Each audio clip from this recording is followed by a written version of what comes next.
Hi, my name is Rich. This video is for a class on Introduction to Music Production. For my Week 2 project, I'm going to teach you how to prepare your audio project in your DAW.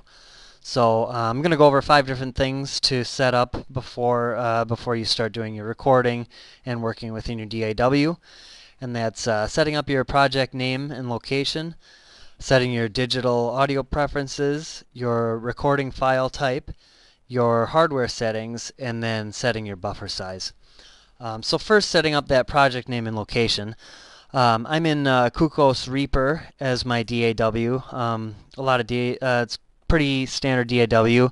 A little bit cheaper than some of the other ones, but still very functional.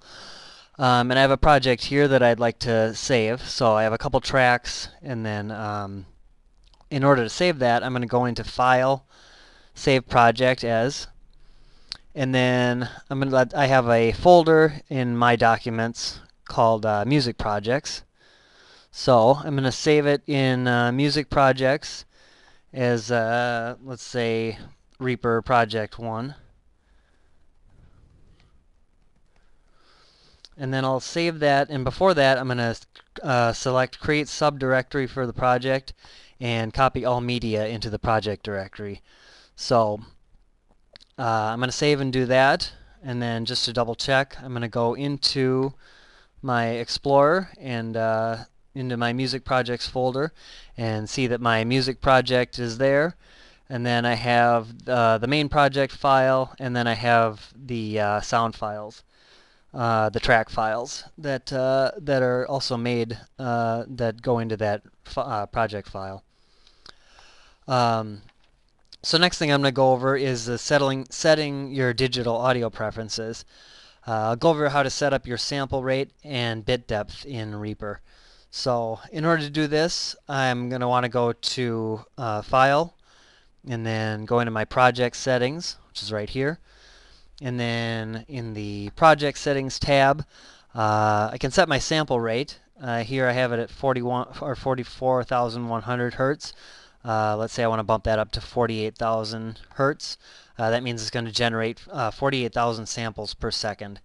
So 48,000 times per second the computer is going to be outputting analog sound from digital. And next I'm going to go and adjust the bit depth. And bit depth is going to be, I'm going to set that to about 24. And so if I'm recording, my audio format is going to be, I'm going to put it as WAV, for example, here. And already here it's at the WAV standard is 24 bits. So I don't have to make an adjustment there, but if I had to, this is where I'd be making that adjustment, changing the bits. So yeah, this is a good double check here. Make sure that's all in order. The third thing to go over is setting the recording file type. And we're just going to stay right here. And the recording file type is related to making sure that we're using an uncompressed file for our recording. So here WAV is actually an uncompressed file, and I have this selected. Another thing that I'm going to check here is to write BWF.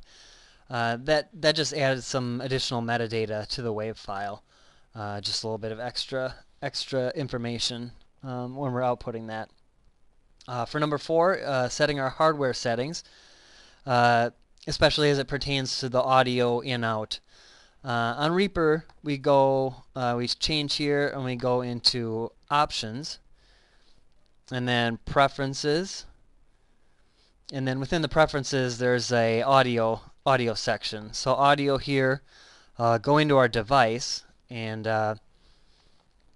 in the device we have a few different options to choose from. I'm going to use ASIO, which is Audio Stream Input Output, which is a pretty common audio system to work with.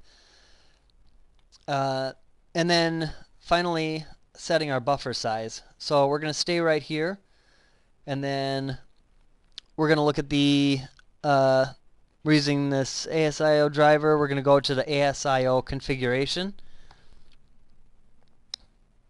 And this is where we can set our buffer size. So it's got its own sort of Windows proprietary window to work with. And here we can set our buffer size. So we had it at 500 some. Let's knock that buffer size down to about 128. 128 is a good number for recording.